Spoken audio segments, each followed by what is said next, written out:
Hello Internet, it is I, the Roshi, and I'm back with another reaction, this time wrapping up Bricky's part 2 of every single Warhammer 40K faction explained.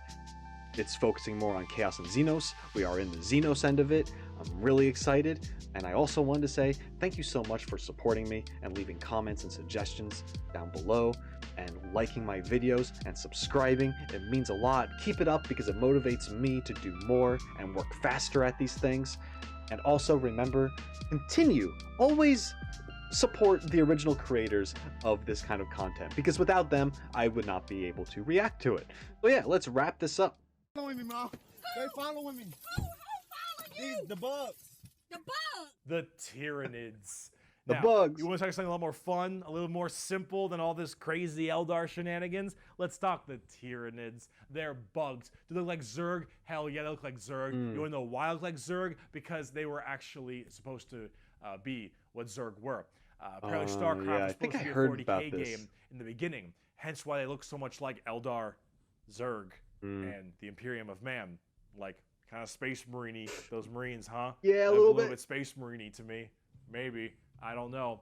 You really fucked up on that one, Games Workshop, didn't ya? Tyranids are a I wonder what giant happened. infestation of unfathomable proportions. These are giant, extremely bio-advanced hive mind organisms that are basically all about absorbing as much biomass as they possibly can to evolve and mutate to be extremely potent and powerful and kill and eat anything in their path. They are probably the least evil faction in all of 40K because all they want to do is eat shit. They want to nom nom the entire galaxy. They hangry and we food. Also, this Tyranid hive beasts. mind has a presence in the warp. In fact, Tyranids in their own right have a massive presence in the warp. They have a thing called the shadow in the warp specifically, where when they are coming in to invade a planet, they have this weird ability to kind of cut off the warp on all the psychers on that planet. And how do you get help across the stars? Well, you need the warp because you need that for interstellar travel. So with people unable to call for help from the Tyranids, these are just easy pickings. And an entire giant Tyranid hive fleet comes out of orbit and just will massacre, absorbing all that biomass and turning them and all of their other Tyranids into even more advanced monsters. They come in so many varieties too, all based on what is important. Tiny little ripper swarms for scouting and having little dudes eat people up, to the Hormagons, Termagants, and Genestealers, all the way to the Hive Guard and the Exocrines and the Swarm Lord, to Hive Tyrants and their giant battle fleets, and even something as crazy as the Hierophant Bio-Titan. The Tyranids come in all forms and sizes depending on what they require. They are extremely good at anti-biological weaponry. There is no way you can plague them or blight them. They have extremely strong armor, carapaces and such. Tyranids are nigh perfect organisms and are pretty spooky when it comes down to how they handle all of their genetic material. Keep feeding them, they'll keep evolving. They keep on creating new horrifying organisms to spread across the galaxy. And you want to know what the most terrifying part of the Tyranids is? We might be surrounded. There have been like around 6 or 7 Tyranid hive fleets. Behemoth, Kronos, all these different kinds of hive fleets. And they've all arrived in the galaxy from different points. Different sections of the Milky Way galaxy have had different Tyranids come through. And that is horrifying. Because as far as we know, we could just be surrounded on all sides by Tyranids. The only reason you may not hear a whole lot about Tyranids is because it's a little bit hard to have a bunch of story off of one hive mind genocidal monsters. All these giant bugs swarming in, killing and eating everybody and evolving. I mean, as cool as there are, there's some cool characters, the Swarm Lord, Old One Eye. You can't really have a whole bunch of major character-based stories around them. As awesome as they are, they're simple. They want to eat you. They want to eat you and absorb your biomass. They are simple bugs. If you want something a little more complex, talk Genestealer Cults. I can have all the pot I want. Okay. A couple things here. I thought of something while watching this. One, the Tyranids, cool designs, right? It's very like xenomorphy kind of feel, and then but extra. I really like that for some alien species that's just there just to eat and devour things. It's pretty cool. And the fact that they are so adaptable, where it's like you can't do bio warfare on these things. You can't just exterminate them like you would a normal bug. You can't just like poison them. No, maybe it might work on like the first guy, but over time they're just gonna be like, oh no, we just smoke that. That does nothing. So the fact that they are evolving continuously just makes it really kind of devastating to think about. Once again, fighting a losing battle. Now it's against Tyranids. And the fact that Tyranids are coming in from all directions, possibly, is terrifying that they could be surrounded. I did hear about that somewhere before, that they've been coming in from different locations around the core universe that this is focused in, and that is terrifying that they could be surrounded. Horrifying to think about. One thing, and I'm going to speak like a mad scientist here for a second. I'm sure other people have thought about this, but Tyranid are heavily connected to the warp in a way where, what was it called, like the shadow in the warp or something like that, and it can block off the connection to the warp, which would mess with psychers and technically also mess with chaos, right? Since chaos kind of like spawns from the warp, right? If I'm not mistaken. Did the Imperium of Man, did anyone there ever think about capturing Tyranids in some way? And trying to explore how they have the ability to block the warp? Because maybe if they figure it out themselves, how that's possible, is they definitely know it's a thing if they can't like have people call in like reinforcements and get there in time because they're blocked. They know it's a thing that Tyranids do at this point. They should. If not, they're just fucking stupid. But can they somehow use that to stop the warp and prevent chaos from doing a thing? Could they possibly make some kind of technology? Or if not the Imperium of Man, maybe the Eldar can do it because they're more technologically advanced, right? Since I know the Imperium Man kind of took a downgrade because now they're all like zealots and they're not as high tech. Man, humans are dumb. Anyway, let's continue. Genestealer Cults. I get around faster than walking, and wherever I need a seat, I can just sit on my balls. Genestealer cults Never are want a to do special that. brand of Tyranid that can slowly infect themselves into different kinds of society. And by infecting them, they can rise up to where they all pray and believe in these regular humans, pray and believe into their Tyranid hive mind gods. And these brood lords, and I think they're called patriarchs, all can turn an entire world all based into Genestealers, and these are called Genestealer cults. An entire hive world of the Imperium can be turned into nothing but servants to the Tyranid masters just by infecting them and screwing with their genetic code a little bit.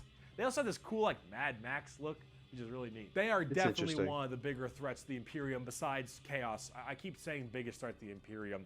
They're up there though, because you, dingus, stepped on a bug in middle school.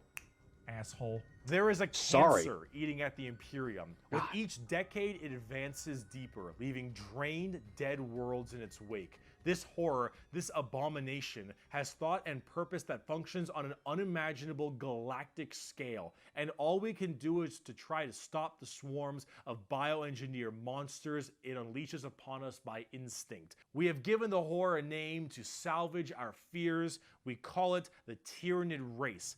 But if it is aware of us, it must know us as nothing but prey. Yeah. Tyranids, they're cool. But are they as cool as the Orks? Okay, before the Orks. Tyranids and the Genestealer Cults. I will admit that based off of this, and my opinion may change because I know there are some things that I need to check out revolving around the Genestealer Cults, and I'm open to listening and watching and learning about that. But based off of this, I'm not super impressed with the Genestealer Cults, because I feel like it's a little extra. I kind of like the idea of Tyranids just being space bugs. But the fact that they can also infect and manipulate human genetics, so you have this more humanoid version of Tyranid, it's like, okay, but it does feel a little extra and maybe not even necessary. I don't think it's even needed, really, when the Tyranids are already as strong as they are. It seems a little like overkill in a way. But at the same time, I'm sure lore-wise and things like that, it's very interesting. I am interested in how Genestealer Cults kind of operate, and what are the things that they would do to appeal to some Tyranid rude god thing that they, whatever, this Tyranid being that they would worship or something like that. It is there is a little spark of interest, and I guess I'll just have to see how I feel about them after I look more into them. But right now, just based off Bricky's very quick description, I'm just kind of like, yeah, they're kind of just there though. But I'm sure there's a lot more to them to that. So I guess I'll just have to wait and see. Anyway, I'm a little excited about the Orks. I do know some things about the Orks, for once again reasons that I will reveal later. But yeah, let's hear what Bricky's got to say about the Orks. Let's go. My screen's gone red. That means I'm super fast. Orks, orks, orks, orks, orks, orks, orks, orks, orks, orks, orks, orks. I fucking love orks. So yes, the green monsters, the green tide, the green skins. These orks, they are in fact a race in 40K. The orks are as exactly what you expect them. They have archaic weapons, they're big boys, they have axes, and they have got big old teeth, and they want to kill everything, and there are so many of them. The only reason they haven't taken over the entire galaxy is they can't stop murdering each other. Oh, that's unfortunate. Orks are so cool. Orks don't have philosophy. Orks don't have existential crisis. What matters is who's the biggest ork. You listen to that guy because he the biggest ork. Yeah. He big ork. Big ork knows best. You win through the power of imagination. Of all the races I have battled throughout the galaxy, the ork is the hardest to comprehend. They wage war with machines that should not work, care little for strategic gains, and are just as likely to slaughter each other as the enemy. How does one battle an enemy that defies all logic? As an ork, you're enjoying life. You're enjoying the life you're given. Your whole life and job and purpose is to get up and beat each other to death because you can. Sure. The biggest ork is the man who understands everything. He is the boss. And orks have this really weird, like, big, dumb, stereotype British accent, which is just hilarious to me. Those are orks. You fight. You like to fight. Your whole purpose is to fight. You wage war because you want to wage war. You got your boss over there, and you better listen to the boss, because if you don't listen to the boss will squish you and make you an example for the other orks. And then you can't fight because ork dead. And ork dead can't fight because ork dead. Ork dead can't fight. They scrap together machines out of parts that don't make any sense, and because they believe, they have the mental imagination that that machine will run, it'll run. If that machine's out of gas, you're driving that machine with your fellow orks, and the biggest ork is behind the wheel, and you run out of gas, some ork behind you is like, oh, Zog, we're out of gas. Yep. And the big ork is like, no, we're not. I filled the fucking gas tank up earlier. And all the other orks are like, oh yeah, you did do that. And then you turn the fucking mech back on, and it works again. Does it have gas? Probably not, but it works through the power of imagination. They paint things red because it makes them think they goes faster. They paint things purple because it's the sneakiest color. You want to know why? You ever seen a purple ork? Nope. Didn't fucking think so. Orcs are also like ancient as hell. They're back in the Eldari time frame. But back then they were called Orks, and they were much larger and scarier and far more intelligent. Now they're just orcs, and they're big, dumb, and they smack things. But they're pretty spooky. They're not very well armored, but they hit really hard. And it's called the Green Tide because there are so many orcs. There are about as many orcs as there are Tyranids. Maybe more. Who knows? But they keep on, murdering each other, so it's not too bad of an issue. Orcs are entirely comic relief. Their stuff is slapped together. That makes no sense. Their vehicles don't work the way they're supposed to, but they work because they think it works, because they imagine that it works. Orcs care only about who is the biggest orc, and they will follow the biggest orc. And then if they want to be the biggest orc, they'll challenge the biggest orc. And then when they go and they issue a wa is just war in orc, they murder everybody and everything in this giant tide of green orcs who are just excited to be hitting something. They don't care that they're hitting Eldar or the Imperium or Tau or anyone in between. They're just so they get to beat shit up. That's orcs. And on the tabletop, they are a total coin flip, and they're really fun. I have never met a salty orc player. I have never met someone who plays orcs and is ever just a bad guy or that guy. Orc players have this kind of fun to them because when you play them, you are completely submitting yourself to RNG. So here's the thing. Guardsmen, Imperial Guardsmen, when they shoot, they roll a dice, and on a 4 up, they'll hit their target. They have a 50% chance. Space Marines, pretty good. They hit on a 3 or higher because they're well trained. Adeptus Custodians, they hit on 2s because they're just super well trained. Orcs, they hit on a 5 or higher. But if they roll a 6, they get to make another shot with anything, from the dinkiest pistol to the biggest rocket launcher. It doesn't matter. Half of their stuff will blow up on a whim. One of their medics, if you roll a 1 to heal someone, you fuck up your surgery and you just kill an orc.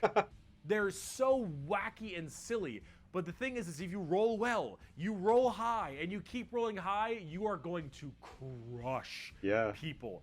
And if you don't, you lose. I mean, that's what you get when you play orcs. That's what happens when you play orc. It's a coin flip. High risk, high reward. Which is why you can't be a salty bitch when you play orcs, because things won't go your way. It's just the roll of the dice. You're playing a dice game. But if you're going to have fun, and you want to be stupid, and you want to be silly, you're going to play some damn orcs. But on the opposite side of the fun part of this... Okay. Yeah, so orcs. High risk, high reward with a lot of comic relief. It's a breath of fresh air having such a grim dark like universe where you got things like the Drukhari and with torture and Tyranids eating people and this high crazed like zealot society and chaos and demons and all sorts of crazy stuff, that you actually just have a faction that's just straight up like, we're here because we like to have fun in our way. And although it's, through brutality, I just like how it reflects in the actual gameplay as well, that you are going to be playing these guys because they're funny. They have a lot of these like inside jokes, and it's just, you're either going to do really well when you play them and that's going to feel great, or you're going to lose probably miserably, and it's going to be the funniest thing in a game if you're a player with these guys. I think personally I wouldn't mind having an orc army, but because it's like more like a horde army and you would need so many of them, it doesn't sound happy for my wallet, right? So, but I really like it. I have seen some clips of this or something where there's a lot of things he said that sounded really familiar. And I do know that the reason why their imagination makes things just work is because all orcs are technically psychers, but they're just too stupid to realize that's what that is. And that is awesome. So it's kind of great how you might just have like an orc in his makeshift plane with parts just kind of strapped together, and then maybe you just roll very badly and maybe that plane explodes, and it could just be as simple as like, oh yeah, that orc just kind of stopped thinking about it, kind of lost focus, got distracted, maybe it just fell apart in the sky. I don't know if that's a thing, but it just kind of makes me think of like all these different scenarios of how crazy the battlefield could be with these guys. Anyway, we're jumping into Necrons. I'm not going to say I know everything, but I probably know the most about Necrons, which is why I knew a little bit about the Eldar and why I know some things about the Orc. Let's continue. Necrons. The Necrons are spooky, scary skeletons and very grimdark again. They have a much more fleshed out lore than before. Back in the day, they were just undead Egyptian space terminators, and they still look that way, but now they actually have a story. So way back in the day, you had the Necron tier. Kind of see a theme here: Eldari, Eldar, Krork, Orc, Necron, Necron tier. So the Necron tier were this race of generally kind of shitty people. Not because they were personally shitty, but because their lives were awful. Yeah. They were ill-fated to a horrible existence of like radiation and a terrible planet they lived on, and everything just really sucked. Being a Necron tier was just really depressing. Sounds miserable. They really were looking for immortality. They were extremely reliant on the hope that they would eventually find the key to living forever and just stave off this horrible nature that they were thrust upon them, and therefore they could become the most dominant race in the galaxy. And they found this group. They're called the Old Ones. Imagine them kind of like the Forerunners in Halo or the Xel'Naga in StarCraft, right? These Old Ones were these strong, pretty much omnipotent beings, and they, of course, knew the key to immortality. So the Necrons went to them and said, please, show us your ways. And the Old Ones said, piss off. Not really, they were a lot more humble about it, but they did not want to share their secret of immortality with the Necrons. The Necrons, of course, took this very well and waged war with them, kind of under this united banner. Probably the Necron different dynasties didn't really like each other, but under this one man, the Silent King, he thought the best way to unite his race was to do this giant war with the Old Ones out of spite for them keeping the secret of immortality to them. This was known as the War in Heaven, and this is actually like a multi-stage war. Because during this war in heaven, they discovered the Star Gods, a whole new race of people known as the Catan. These Star Gods were also very much like Old Ones, almost omnipotent beings, and they too had the key to immortality. And so the Necrons went to them and said, hey, can you help us fight off the Old Ones? Can you help us kill these Old Ones, you, the Catan? And the Catan said yes. And in fact, we can help provide you with the immortality you so desperately seek. So the Silent King of the Necrons decided to make a pact with the Catan to allow them to accept this generous gift of immortality upon them. But this, of course, had been a horrendous trap, and the Necrons were dragged in chains to this biotransference where their flesh was stripped from them, replaced with nothing but a metal hollow shell, as their souls were ripped from their body and fed to the Catan. And the Catan fattened up. They got chonk on the souls of the Necrons. As this was their plan all along, they consumed the flesh and souls of the Necron tier and turned them all into unwilling robotic slaves just to serve their will. And then, with their new-founded Necron army, they pointed their guns at the Old Ones, and the Catan continued their domination of the stars and their genocide, complete and full genocide So of rough. these old ones. Like upset the old after ones did their upset. best to stave it off. They even created other races, the Eldari and the Orks, Yep. to try to fight off the horrifying Necron army and the Catan above them. But there was absolutely no possible chance for them. And the old ones were absolutely extinguished across the galaxy. Their entire race completely removed. Full on 100% genocide. However, during all this, the Catan, so just infatuated with their victory, started fighting each other for fun, for sport, and for small differences. Doesn't matter. The Catan, with these overpowered people, they're gonna eventually hit each other at some point. And as they began just menially fighting each other, the Eldari and the Orks actually started pushing on the Catan's borders a little bit, giving them a little bit of a run for their money. And as this continued, this is when the Silent King, who retained his consciousness, decided to leap into action and start a full-scale revolt against their Catan masters. And this revolt was bloody, as the entire Necron army was surged off to destroy these star gods. They were able to, just after suffering horrendous losses, were able to turn the tide of the war. And they took these Catan and they blasted them, because as these star gods are unkillable, they were able to break them into thousands of shards and entrap them in giant stasis vaults to now actually be slaves to the Necrons. And with the Necrons having So the freaking entirety metal. of their old gods enslaved No pun to intended. them, they realized that soon their race was about to be attacked by the overcoming new races, the Eldari and the Orks. And so what they did is they retreated into giant stasis tombs in order to preserve their energy and their strength for when one day they would be reawakened and they would be able to rule the galaxy that was rightfully theirs. And then some dingus Adeptus Mechanicus guy diddled with a green console, and now the Necrons are back and they see all these primitive races on their lawns and they think, get the fuck off of it. The Necrons are back,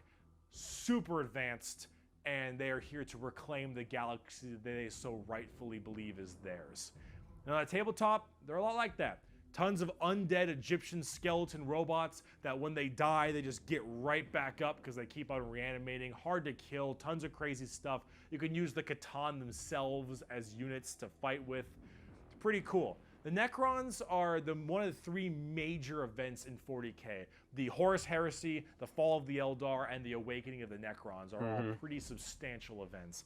And the Necrons themselves are pretty dang cool as well. Here's a good quote from a wonderful Dawn of War game. Lucky creatures, as long last you have found the tranquility of death. I was like you once, clinging to life and blind to the truth. When I uncovered the truth, I too shuddered and paled with fear. Deep in these catacombs I was remade. Here my brethren slumbered for eons while the living grew like weed. My Lord knew this day would come. He had plans for us all. We would purge this world once more. So come, poor victims of life. We will grant you tranquility in these crypts. Kronos will be a tomb world once more. Oof. Necrons are also pretty smug. Trazen the Infinite especially. It's to steal your girl. But speaking of dickheads, last race. Let's talk the Tau. Okay, Necrons. I like Necrons. I really like their design. I think their lore is super cool. I think there are a lot of theories revolving around the old ones. Like, I think I heard something about how there might have been an old one that actually escaped. And there's theories that that old one could be like the laughing god for the Harlequins, or maybe even the Emperor himself. I don't know. I think those theories are super interesting. And okay, and here's where I make a reveal. I do actually have some Necrons that I've painted, or I'm in the process of painting. I actually, on occasion, paint them on my Twitch channel. So link in the description below. I have a link to all my socials there. But every once in a while, I paint my Necrons, and I've been doing that over some time because I don't have a steady hand, but I'm still like doing creative stuff, and I've been trying to get into art. So I don't know if this will show up on camera, and if it doesn't, then I'll have a picture instead. But This is my little Necron guy. There he is. If that didn't work, then I'll have a picture of him. But that's an example of my little Necron guy that I've just recently learned how to paint. Yeah. If you do collect Warhammer, what faction did you choose? I want to know. Okay, moving on. Tau. We made a fucking Wookiee. The exact formation of the Tau Empire The is not legs. entirely understood. However, a long time ago, many thousands of years ago, in the 40K world that is, some Imperial navigation vessels were going around through different areas, and they saw a primitive race, blue people, smacking each other with sticks and stones. They thought, dumb Xenos race, who gives a shit, and they bailed. Then this giant warp storm occurred right in that major area, unable to be breached. Then, once that warp storm 6,000 years later subsided, hello, those little sticks. Well, they decided to actually have no war of any kind and all just unite together under one flag of the Tau Empire. And now they have gigantic starships and Gundam robots and lasers and railguns and mechs, and they are here to ruin your day for the greater good. That is generally the Tau Empire. They have this kind of feeling of this homogenous group. All species can go underneath the banner of the greater good. The greater good is their idea of the fundamental increase and help of all. In fact, they are most likely the most like the Covenant in Halo, where they have the overarching prophets, being the ethereals, who are actually kind of dicks and like to pull at strings a little bit, but then you have all these different races directly underneath them, and they all work together in this big group as this large, foreboding race that tries to spread their weirdly pseudo-religious influence across the galaxy. The alien is not intrinsically evil. Do not hate him. Pity him, his ignorance. Seek to understand his differences and equate him with his inadequacies. Only then will he accept his place in the greater good. That is generally the Tau.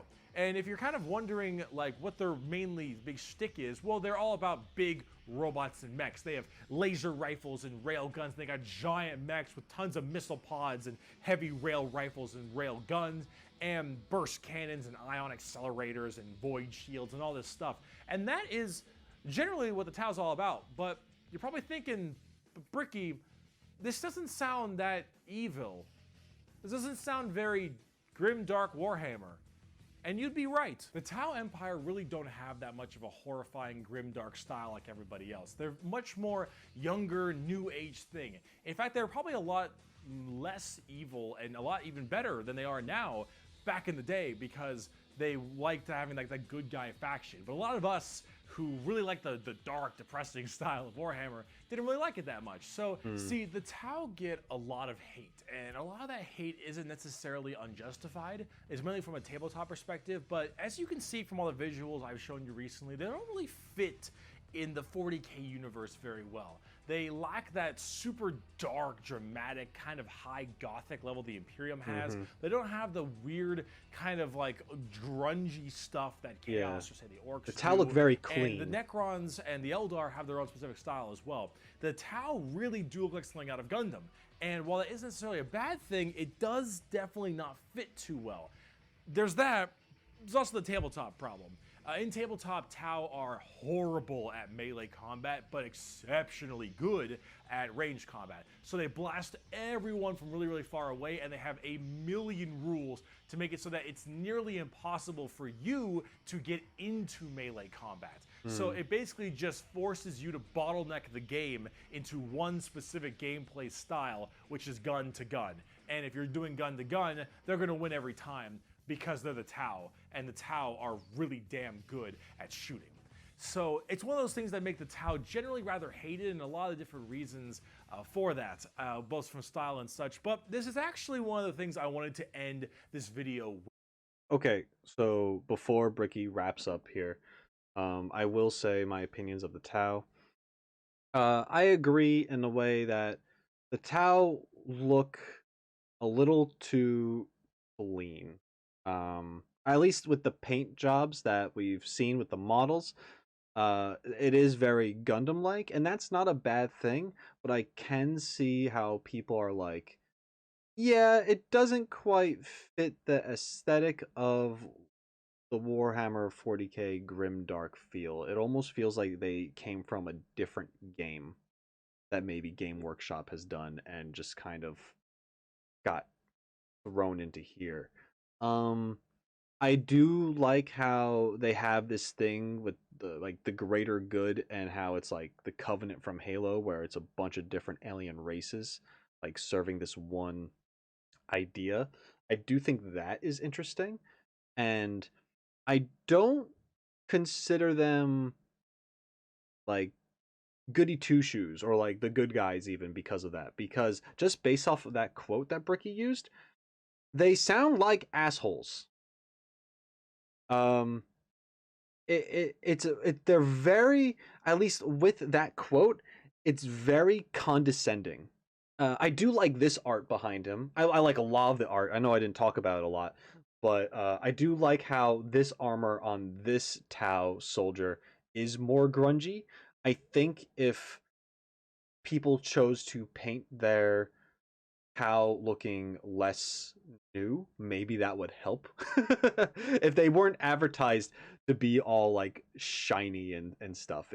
If you actually dinged up their armor a bit, they'd be a little more accepted as far as how they look. A little scrappier. But then again, they fight from a range, and I can definitely see how it would be frustrating to go up against the Tau if you don't have like an army that focuses on shooting, and they have all these rules. Like, I don't know, maybe this video is older, so maybe things have changed and how they play have been fixed. I know 10th edition is being worked out, so maybe stuff like these kinds of problems have been or will be addressed. So I am looking forward to seeing how the Tau are handled in the future. For all you Tau players out there, good on you. Do what you want. You know what I mean? Let's finish what Bricky's video. Let's finish it. With is that the Tau, while they have their issues, you should not be discouraged from playing them. I'll make plenty of Tau weeaboo jokes, of course I will, but it's all generally in good fun. Anyone who legitimately doesn't want you to play a faction is an idiot, and you shouldn't be giving them the time of day. 100%. You pick what you think is cool and what you like. In Warhammer, especially now, factions get better and they get worse. They grow and then they fall. You should only be playing what you think is cool. You like the look, you like the models. If you're talking tabletop, that is what you should be going for every time, is what you think is badass, because things change all the time. But the universe of Warhammer has so much going for it. Every faction has something interesting, every character has a story, and there's a million stories to be told. The universe is vast and exciting, and while it is dark, depressing, and horrible, that is the damn charm. And out of everything I've told you in these two videos, is anything that you could take away is the reason why so many of us are so into this series and why we like it so much. Because with so much variety, such an expansive universe, and so much that can be done, you can find yourself having a pretty great time. Thank you so much for watching this video. I hope it has been informative to you. If you'd like to see more of me, Bricky, you have twitch.tv/Bricky for my streams. You have my merchandise site, in which I was wearing all of my merch, but underneath this, because I had to wear this so it wasn't black or white for the green screen, which is a little unfortunate, but it's fine. If you'd like to see merch, it is in the description. Also, if you'd like to support me on my Patreon page at patreon.com/Bricky for more videos like this, then that would also be wonderful. So Twitch, merch, Patreon, anything if you want to support, that would be fantastic. I'd appreciate it. If not, go do that. I'm just stoked you got all the way to the end of the video, and that is enough for me. So I'm going to be having some more content like this out in the future. Thank you so much for sticking around this long and being with me through this pretty rough time. That's, I think, all I got. Yeah. Also, before I go, let me leave you with my favorite Warhammer quote. He who scoffs at the power of the las gun has never ran through a field of 1,000 of them. Bye-bye. That's an awesome freaking quote. Okay. And I think I'm gonna let it run to the very end. We're gonna do that. Give him that watch time. Go support Bricky. Man's a legend for making these videos. And I know this is older, maybe things have changed. I know that there are space dwarves called the Leagues of Votan, I think? Votan? I'm not sure how to say it. And they must have came out fairly recently if they're not in this. So if you have any video suggestions on what I could watch to kind of get like a little bit of an insight of the Leagues of Votan, then let me know in the comments down below. Or any other, you know, any other races or chapters that have come out that maybe I should learn about. Your suggestions have been great so far. I plan on looking into them eventually. So yeah. But this was so much fun watching this part 1 and part 2 of these factions, and it's a, you know, it's a little sad that these videos are over, but I know that there's so much more to look forward to and to learn. I am excited for the next thing, and I think the next thing will be the Space Marine chapters. So once again, thank you so much for joining me. This was great, and I'm gonna do a little test. I'm gonna do a little test to see who made it to the end of this video. Leave whatever comment you like, but also write the Silent King somewhere in your comment so I know that you made it to the end of the video. I want to see how many people can actually do this. I'm interested. Anyway, thank you so much for watching. I appreciate it. And I'm leaving. Shine on, you crazy diamonds. Later.